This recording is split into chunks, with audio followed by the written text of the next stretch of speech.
Assalamualaikum warahmatullahi wabarakatuh. Perkenalkan, kami dari kelompok 1A1.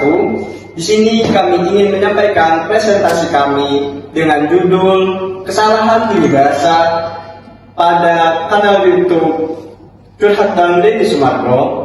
Sebelumnya, perkenalkan, nama saya Muhammad Lutfi. Saya Siti Maulida Zahra. Saya Dimas Dio Berlian. Saya Nabila Humaira. Saya Nova Erisa. Saya Siti Hamid. Saya Alia Rianti. Saya Adrian Doli Rashid. Saya Nurul Huda. Perkenalkan, nama saya Hikmah Nurpadiah.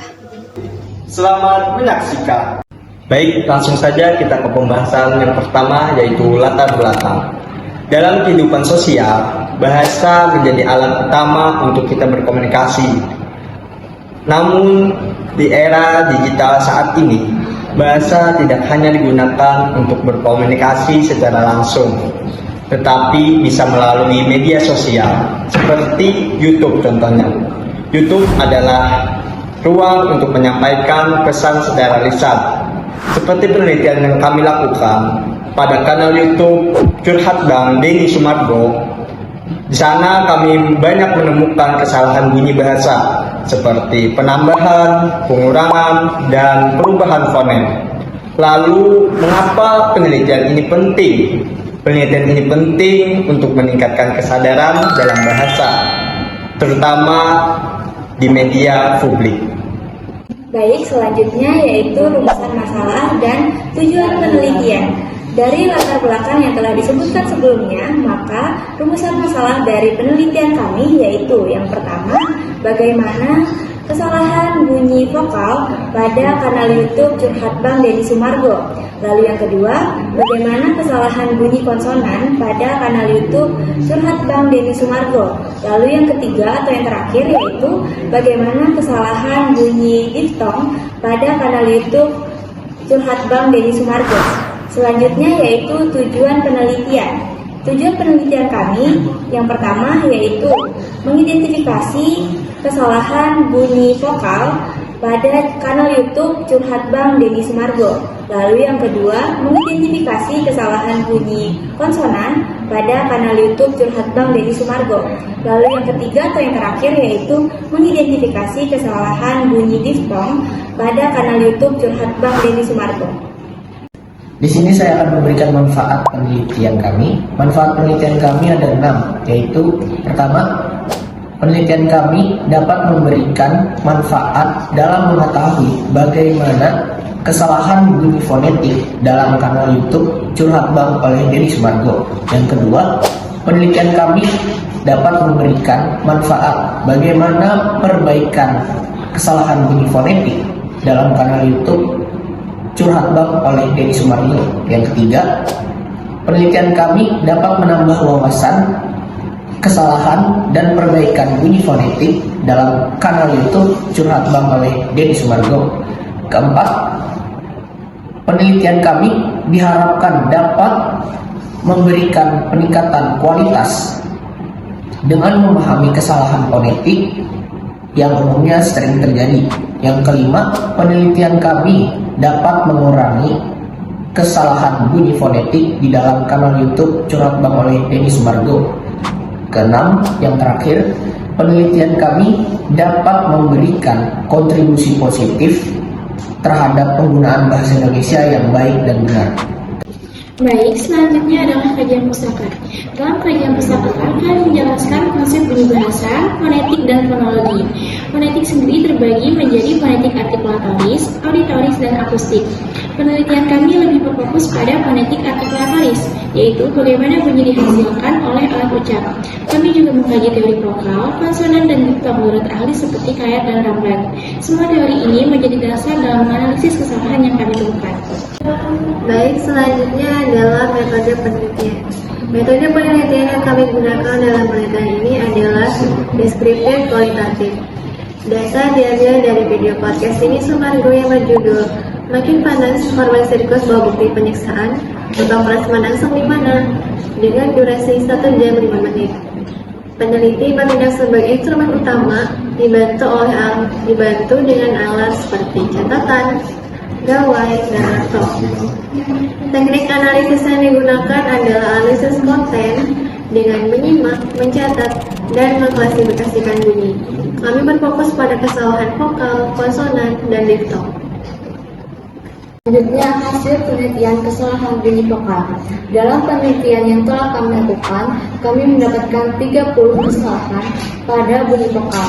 Contohnya, kesalahan bunyi vokal pada awal kata, yaitu pada percakapan baru aja niat menit ke 2.21. Dari percakapan tersebut terdapat kesalahan bunyi vokal pada fonem i yang mengubah dari bunyi bakunya, yaitu ini menjadi ni. Contoh selanjutnya, kesalahan bunyi bahasa pada tengah kata, yaitu pada percakapan uang jajan mungkin karena menit ke 22.56. Dalam percakapan tersebut terdapat kesalahan bunyi bahasa, yaitu penghilangan fonem vokal e yang mengubah dari bunyi bakunya, yaitu karena menjadi karena. Contoh selanjutnya, kesalahan bunyi vokal pada tengah kata, yaitu pada percakapan yang ternyata korban yang datang menit ke 1.34. Dari percakapan tersebut terdapat kesalahan bunyi bahasa, yaitu penghilangan fonem vokal a yang mengubah dari bunyi bakunya, yaitu datang menjadi datang. Selanjutnya, hasil penelitian kesalahan bunyi konsonan. Dari penelitian yang telah kami lakukan, kami mendapatkan 25 kesalahan bunyi konsonan. Contohnya, kesalahan bunyi konsonan pada awal kata, yaitu pada percakapan saya kan ama mereka menit ke 17.08. Dari percakapan tersebut terdapat kesalahan bunyi bahasa berupa penghilangan fonem konsonan S pada awal kata yang mengubah dari bunyi bakunya sama menjadi ama.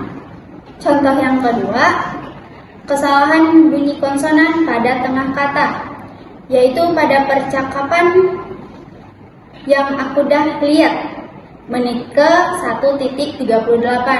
Dari percakapan tersebut terdapat kesalahan bunyi bahasa berupa penghilangan fonem konsonan H pada tengah kata yang mengubah dari bunyi bakunya lihat menjadi lihat.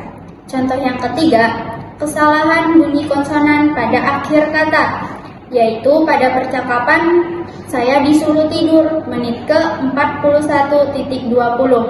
Dari percakapan tersebut terdapat kesalahan bunyi bahasa berupa penghilangan fonem konsonan H pada akhir kata yang mengubah dari bunyi bakunya suruh menjadi suruh. Contoh lainnya seperti yang jadi gurunya pegawai pada menit 4:40.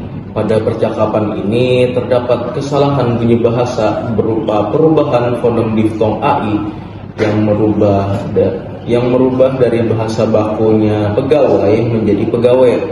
Contoh berikutnya seperti pada percakapan dia sampai naik mobil pada menit 17:48. Dari percakapan ini terdapat kesalahan bunyi bahasa berupa perubahan diftong AI yang merubah dari bahasa bakunya sampai menjadi sampai. Terima kasih. Baik, selanjutnya pembahasan.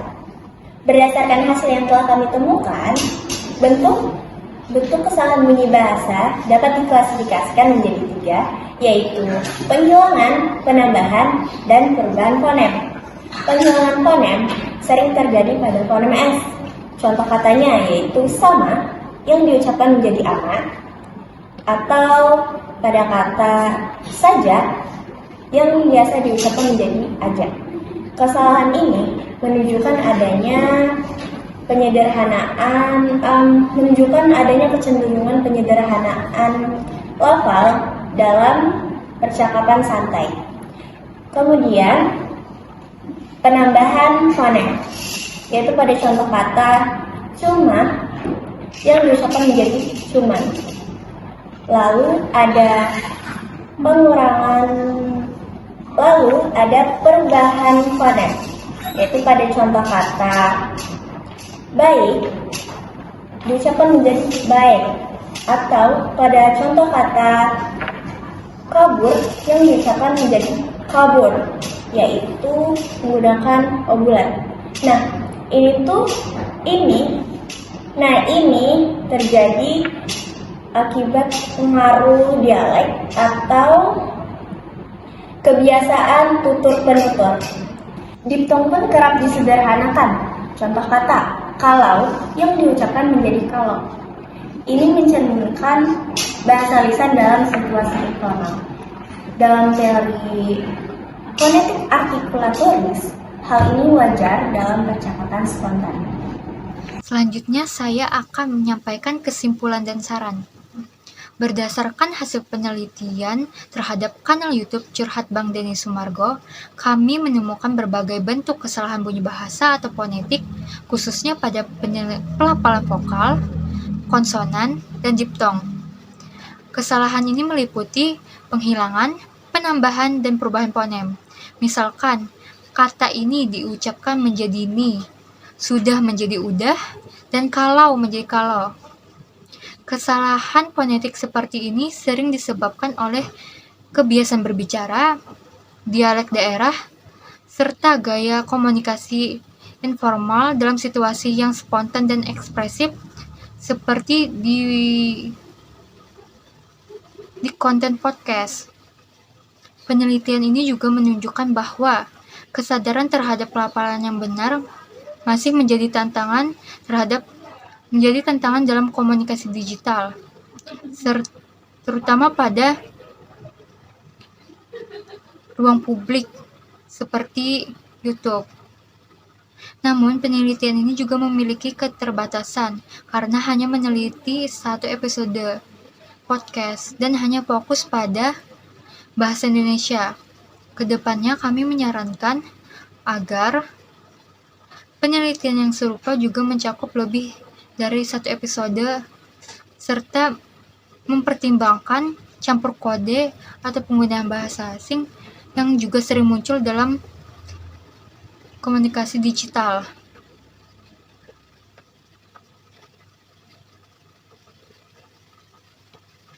Harapannya, penelitian ini bisa menjadi pembelajaran dalam kajian fonetik, khususnya bagi mahasiswa dan masyarakat umum, agar lebih peka terhadap fenomena kebahasaan dalam kehidupan sehari-hari di era digital. Terima kasih.